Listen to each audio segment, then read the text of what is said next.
Good job. Zoom. Whoa, careful. Hey friends, Tom Wiley here. Today, I'm going to see if the 45-minute time frame works out for doing the animal chores in the morning.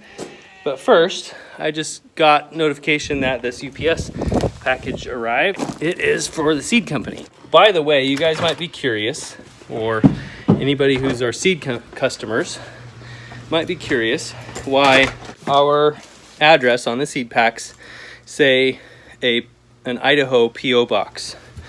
That's because we were in Idaho, and we actually are still in Idaho a lot for the company because that's where our seed packers are actually filling the packs with seeds. The seeds are packed by some of our friends. They used to be our neighbors, actually, several of them. Used to be our neighbors at the place where we were in Idaho. And then they ship them in bulk. Like they ship, hundreds or thousands of packs to us here in southern Missouri.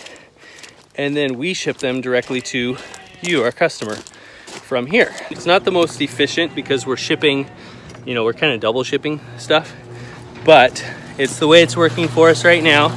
Our people that are already trained to pack and we trust and they do a good job packing are there in Idaho.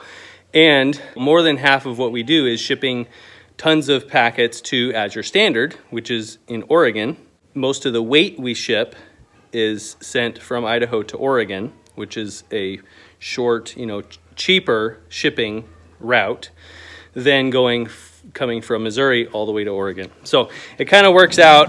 It's what we're doing right now. It'll probably change over time and just slowly evolve. But it's what's working for right now. So that's if you get seeds from us and you're like, what the heck? They're supposed to be in Idaho, but the return address is from Missouri. What? That's why. All right, so I'm going to start my timer. Start.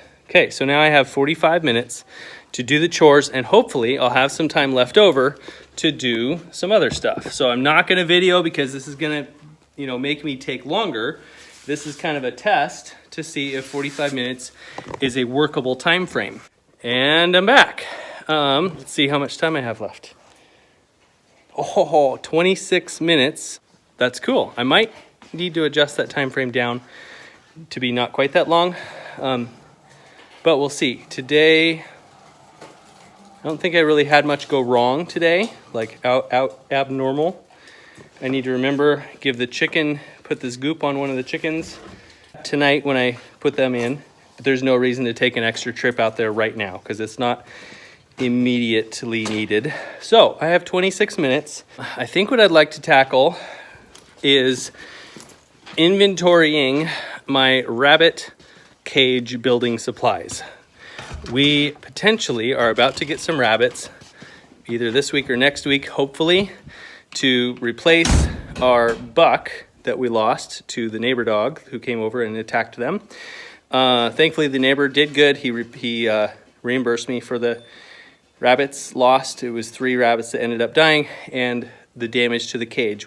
He actually put his dog down also, so that won't happen again. So I was really grateful that he took care of that situation, did the right thing.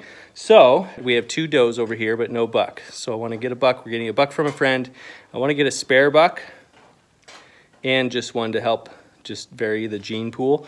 But also I want to get some more does. In order to do that, we need more cages. Minimum, we need, say we split those 2 does up so they each can have their separate compartment. So that cage is full. Then we need 1 space for the buck from our friend, 1 space for the other buck. So that would be 1 complete cage full again. And then I would like to get like 1 or 2 other does. So we basically need to make 2 cages. So I build my cages almost the same as Daniel Salatin, which is what they have in the Polyface design book. I do it almost the same way as they do. This is the first cage I built. It's not the way I want to do it in the future, but it's how I did it based on the material I had at the time. There's 2 compartments. That 1/2 inch by 1/2 inch wire works as a center divider, and then the 1x2 around the sides. I'm fine with 1x2 on top. There's a dimensional difference though. Dimensionally, it makes the most sense if you can just take a piece of the flooring and put it on the roof because it's the same size footprint. But it's more expensive to do it that way because the flooring is more expensive than this stuff. Let's see what we have as far as materials to build cages with. Okay, here's the main material. So this is for the sides and the top. It's the 1 inch by 2 inch. Both of those. This is for the floors of the cages, so I'll have to measure that. I also have a chunk of this out on Hatchet's temporary cage. So I'll go measure that piece and see what I have of that. I am guessing this is enough though for one cage worth. It's 1 cage but 2 compartments. I think I'm pretty good material wise. I'll want to check my J-clip supply.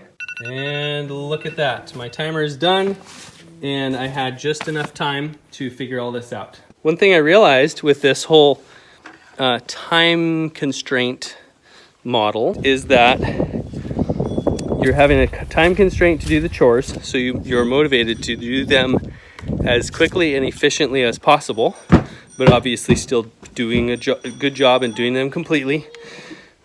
But then also on the bonus task, you have a set amount of time to, that is ticking away.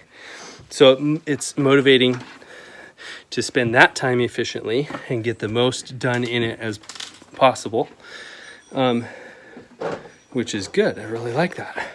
But then also, it's a finite amount of time. So once that time is up, then it's time to move on to other stuff and not get sucked into a big long thing that could suck up the rest of the day if I let it. Well, I'm going to call it good for today. Thanks for joining me for my chore timing and bonus time. I'm excited that I have pretty much all the materials to make those cages. That's pretty awesome. Glad I brought this stuff with us from Idaho because I knew I'd be using it in time. If you haven't subscribed, hit that subscribe button. Please give me a like and watch this next video. I'm sure you'll find it interesting. See you on the next one.